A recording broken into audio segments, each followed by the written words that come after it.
Hello, how's everyone doing? Welcome back to my channel for another third-party review.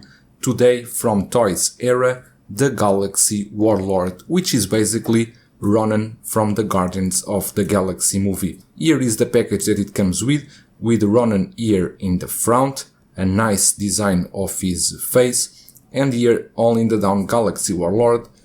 Here as well the same lettering. On the sides there's not much to show, so we are just going to open the box and check how the Toys Era did their Ronan. Here it is how our Ronan came packed with, only with the 4 extra ends. Here is the first layer and then a second layer where you will have the display base, some instructions and of course his hammer. I'm going to take out all the accessories. There are few, but I'm going to take them all out and we are going to check them closely. So here we have everything that comes packed with our Ronan, and we will check here the ends.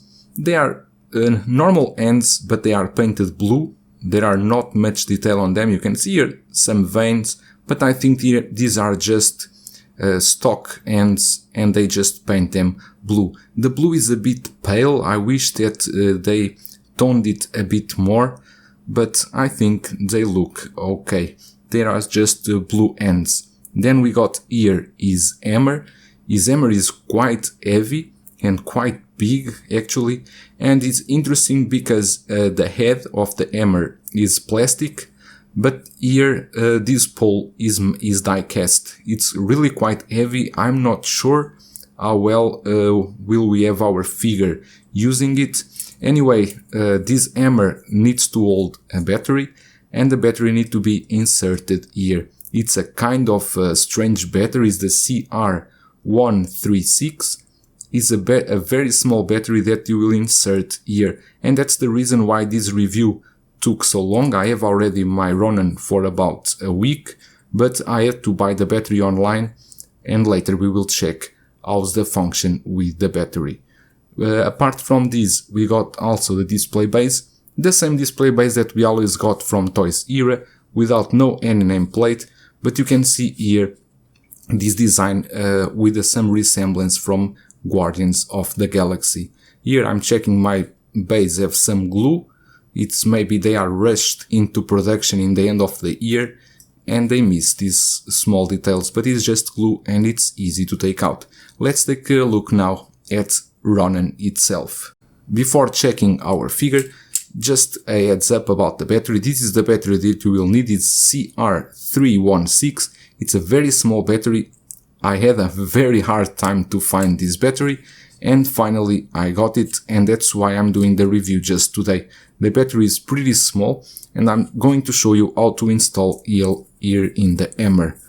Basically in this hole here you just need to insert the battery just like so, and then you will have your light. And then you just close it just like this, and you can see the light effect. It's actually is quite good. Here in the light box there's too much light, but you can see the blue going all over the hammer head. Actually looks really nice because you can see really the blue going everywhere on the hammer. There is no on and off function. You need to remove the battery for the light to go out. So if you use the battery, you will always have the light on. Anyway, it's only for you when you want to display or take some photos. I think this is the only time that this will be usable, as I think this battery will die pretty soon. So here is our Ronan as it comes just out of the box, and you can see how is the outfit. I'm bringing it here closely. You can see the head sculpt doesn't look that bad. Actually looks very similar to Ronan in the Guardians of the Galaxy. However, I still need to mention that I wish that the blue color on the head sculpt was a bit better, with a bit more blue. How can I explain this? I think it's a bit pale. I wish it was a bit darker. But the details on it, that black marks look nice. The eyes look nice as well, look well done. The only problem again is really for me the blue color. As for the outfit itself, it's all made of some kind of rubber. These parts here also are plastic, hard plastic, but all these parts here are made of a rubber like plastic, not pleather. The pleather parts are just here on the chest. These parts here are made of some rubber. These parts here are made of some rubber, but these parts here, the rubber, but it looks like pleather. I don't know very well which material. Is very similar to the one we saw from Infamous in the Ebony Maw. This material here, I don't know how it will survive with the time, especially if you live in a place with some harsh conditions. The arms, the suit here, it's also that is the material we already got used from Toys Era, like that rubberish material that doesn't look too promising if you handle it too much. The articulation here, because you have this chest, this elbow guard here, is a bit restricted, because then you got also here is this part here. I don't know the name of this part, sorry. But overall, I don't think you are going to do very big poses with him. Mostly you will just want him to hold the hammer or something like that. And here you can see that the material will give up a bit. I think this part here of the material probably will have some cracks, but only the time will tell. For the paints itself, it's a bit difficult to take out with all this material, but they are also made of some rubber. It's like some rubber material. It's a bit thin, but I think they look quite okay.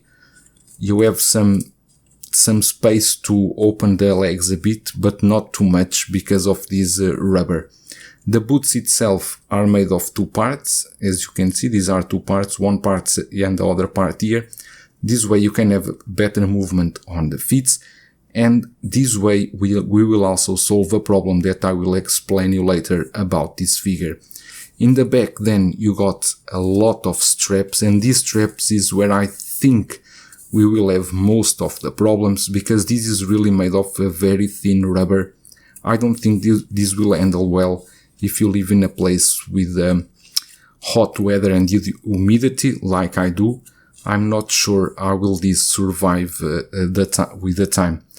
This part here is quite well done. As you can see, the details here are very well done. Same material this is basically rubber. This is a rubber, plastic rubber, but doesn't look bad. Looks quite nice, this detail here. I appreciate that they make these looks very well done. Here the arm guards are also rubber, but a bit more strong. In the end, this outfit has a lot of parts from the elbow, from here in the arm, these two parts that restrict a bit the poses you can do with him. Apart from that, I think that's all for the outfit. Overall, the outfit, I think it looks quite okay. We will just now pass to the other problem I found with this figure, that is about his height. So here we got Ronan from Toys Era side by side with the Nebula from Hot Toys, and as you can see, there's a very small height difference between the two. When I shared my photos in Facebook groups, some people were pointing out that it should be indeed taller than Nebula. So the only option for us to fix this is by adding some ankle extenders to Ronan. So that's what I'm going to do now, and then we can see the difference between the original one that comes packed by Toys Era and after adding the ankle extenders, how will be the result. So here it is after adding the ankle extenders. You can see that you win a bit of height on Ronan, not much, but there's the best you can do, at least to increase a bit the height of the Galaxy Warlord from Toys Era. Maybe there are other options, but I think this is the fastest and easiest one. And the ankle extenders, you can find them pretty easy in any body 1/6 scale. Here we have our Ronan from Toys Era, the Galaxy Warlord. If you collect Guardians of the Galaxy, or you collect some endgame figures from Hot Toys, or even the Infinity War, I think this one can fit in your collection. You can pair it with Thanos or with Ebony Maw. Anyway, one more time, a third-party company filling the gaps in some figures that the bigger brands normally wouldn't risk to do. That's all for today. I will see you in the next one.